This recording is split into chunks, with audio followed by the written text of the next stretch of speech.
महाराष्ट्र अन्न अभियान, महाराष्ट्र गोसेवा आयोग, बळीराजा जलसंजीवनी योजना अशा पद्धतीच्या तकलादू योजनांच्या केवळ घोषणा केल्या गेल्या।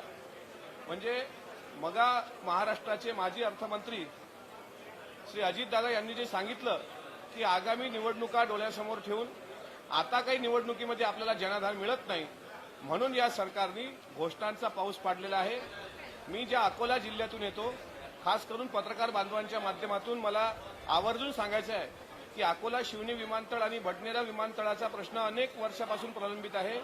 केंद्रात आणि राज्यात भारतीय जनता पार्टीचे सरकार असताना सुद्धा आज आम्हाला अपेक्षा होती, कारण आमच्या जिल्ह्याचे पालकमंत्री देवेंद्रजी आहेत, त्यांनी 1 रुपयाचीही तरतूद अकोला विमानतळासाठी केलेली नाही। अकोला जिल्ह्यात, अमरावती जिल्ह्यामध्ये, बुलढाणा जिल्हा असेल, त्यानंतर आपला वाशिम जिल्हा असेल, या भागातला जो कापूस उत्पादक शेतकरी आहे, या कापूस उत्पादक शेतकऱ्यासाठी सुद्धा कुठलंही धोरण आखलेलं नाही। जुनी पेन्शनची जी योजना आहे, म्हणजे जुनी पेन्शन लागू करा, ही जी काही पेन्शन धारकांची आणि शिक्षकांची, पदवीधरांची मागणी होती, ज्याच्या पडसाद मागच्या विधान परिषदेच्या निवडणुकीच्या निमित्तानं उमटले, त्याबद्दल सुद्धा या सरकारने तरतूद केली नाही। फक्त एक आशादायक किरण मला वाटला महात्मा फुले आरोग्य योजनेचा 1.5 लाखावरून 5 लाखापर्यंत त्यांनी जी तरतूद केलेली आहे, त्याचं मी सुद्धा स्वागत करेल, त्याबद्दल दुमत असण्याचं कारण नाही। मात्र शेतकऱ्यांना केवळ आभास आणि आभास या पलीकडे या अर्थसंकल्पातून काही मिळालेलं नाही। एकंदरीत हा अर्थसंकल्प जरी पंचामृत म्हणून केसरकरांनी मांडला असेल, तरी हा विषाचा घोट आहे। ज्या तुकाराम महाराजांचे अभंग यांनी आतापर्यंत म्हटले, मात्र देहू हे जे तीर्थक्षेत्र जगद्गुरू तुकाराम महाराजांचं आहे, त्या तुकाराम महाराजांच्या देहूसाठी 1 रुपया सुद्धा हे देऊ शकले नाहीत। इतकंच काय, तर परवा आता छत्रपती स्वराज्य रक्षक छत्रपती संभाजी महाराज यांचा बलिदान दिवस आहे। या बलिदान दिवसाच्या निमित्तानं त्यांना अभिवादन करण्याची साधी तसदी सुद्धा या सरकारने घेतलेली नाही। मागच्या काळात राज्यपालांकडून आणि भारतीय जनता पार्टीच्या काही वाचाळवीरांकडून ज्या पद्धतीने महापुरुषाचा अपमान झाला, शिवरायांचा अपमान झाला, फुले शाहू आंबेडकरांचा अपमान झाला, त्याचं पापक्षालन करण्याकरता या अर्थसंकल्पात महापुरुषांची नावं त्यांनी घेतलेली आहेत। मात्र महापुरुषांच्या नावं जर त्यांनी घेतली, तर आमचा अर्थमंत्र्यांना प्रश्न आहे की अरबी समुद्रातील शिवस्मारकाच्या संदर्भात या अर्थसंकल्पात एकही शब्द तुम्ही का बोलले नाहीत, आणि अरबी समुद्रातील शिवस्मारक कधी होणार आहे, याचं सुद्धा उत्तर त्यांनी दिलं पाहिजे। महाराष्ट्रातल्या जनतेला या सरकारची जुमलेबाजी किंवा मगा गाजर का हलवा म्हणून उद्धवजींनी जो यांचा उल्लेख केला, तो गाजराचा हलवा असेल, आभासी ह्या योजना असतील, या सगळ्याचा अनुभव आलेला आहे। मी एवढंच सांगेल, शेतकऱ्यांवर जे आसमानी संकट आलं, त्याबरोबर या विधिमंडळात सत्ताधारी म्हणून बसलेले जे सुलतानी संकट आहे, ज्यांनी ते आणलंय, अजूनही पंचनामे नाहीत, अजूनही बांधावर कोणी गेलं नाही, अजूनही शेतकऱ्याची साधी विचारपूस केली नाही। आज शेतकरी हवाल दिलाय, आणि तोच तुकोबाचा अभंग हा शेतकरी म्हणत असेल, रात्रंदिन आम्हा युद्धाचा प्रसंग, अंतर्बाह्य जग आणि मन, जीवाही आगोज पडती आघात, होवनिया नित्य नित्य करी। पण तोच शेतकरी तुकोबाच्या शब्दात म्हणतो, तुका म्हणे तुझ्या नामाची या बळे, अवघियाचे काळे केले तोंड। सत्ताधाऱ्यांचं तोंड काळं केल्याशिवाय कांदा उत्पादक, कापूस उत्पादक, हरभरा उत्पादक आणि भाजीपाला अन्नधान्य उत्पादक शेतकरी शांत बसणार नाही। या अधिवेशनात शेतकऱ्याला काहीही मिळालेलं नाही। बळीराजाला ज्या अपेक्षा होत्या त्या सर्व हवेत विरल्या। एक शेतकरी म्हणून जो असा तकलादू अर्थसंकल्प अर्थमंत्र्यांनी मांडला, त्याचा मी लोकशाही पद्धतीने निषेध करतो, आणि माझ्या बळीराजासोबत जो तुम्ही घात केलाय, त्याचं पापक्षालन तुम्हाला आगामी काळात करावं लागेल, एवढं मात्र तुकाराम बीजेच्या निमित्तानं तुकोबांच्या चरणी मी प्रार्थना करतो।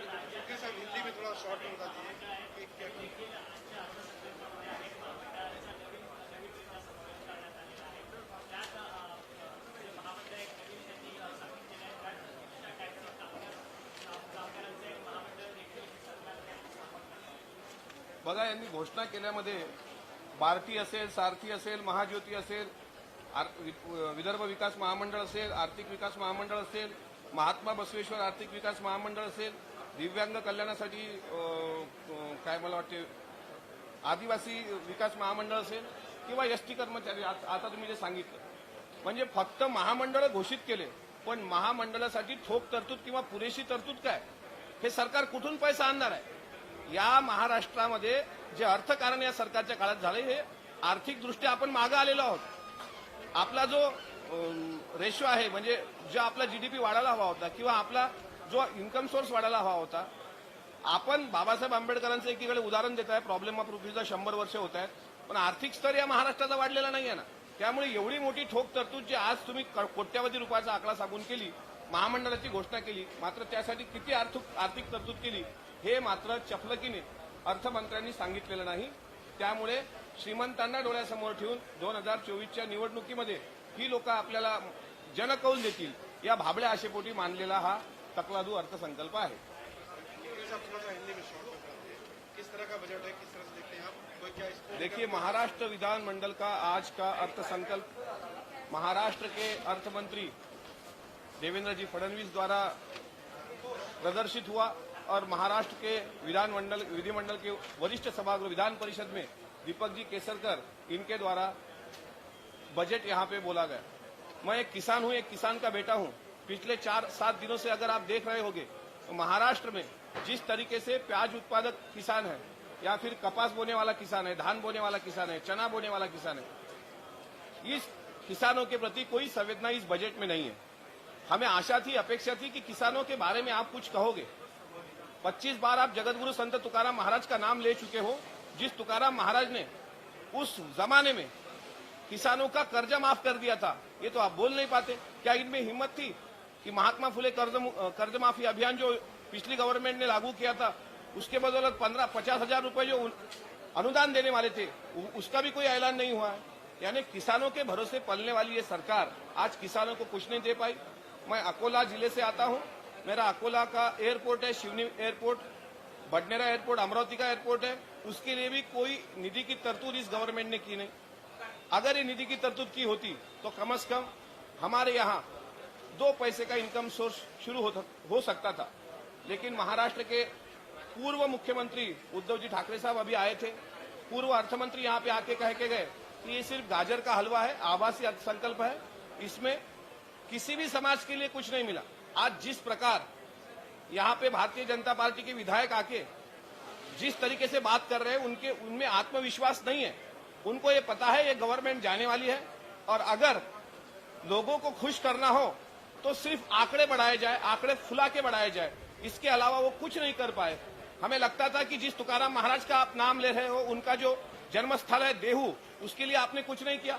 छत्रपति शिवाजी महाराज का अरबी समुद्र का जो स्मारक था, जिसको कैबिनेट दर्जा था, आज मेटे साहब यहाँ पे नहीं है. स्वर्गीय मेटे साहब ने भी प्रयास किया था. अगर आज आपकी गवर्नमेंट महाराष्ट्र में और केंद्र सरकार आपकी है तो छत्रपति शिवाजी महाराज के अरबी स्मारक के लिए आपने इस अर्थसंकल्प में कोई तरतूद क्यों नहीं की? क्यों आपने आर्थिक विकास महामंडलों में 1 रुपया भी नहीं दिया? किसी भी समाज के लिए कुछ भी इस अर्थसंकल्प में नहीं है. इसका कारण स्पष्ट है. महाराष्ट्र के किसानों को इस अर्थसंकल्प से कोई राहत नहीं मिली. महाराष्ट्र का किसान दुखी था, दुखी है और इन लोगों ने उसी तरीके से रखने का प्रयास किया और पैसे वाले लोगों को खुश करने का प्रयास किया.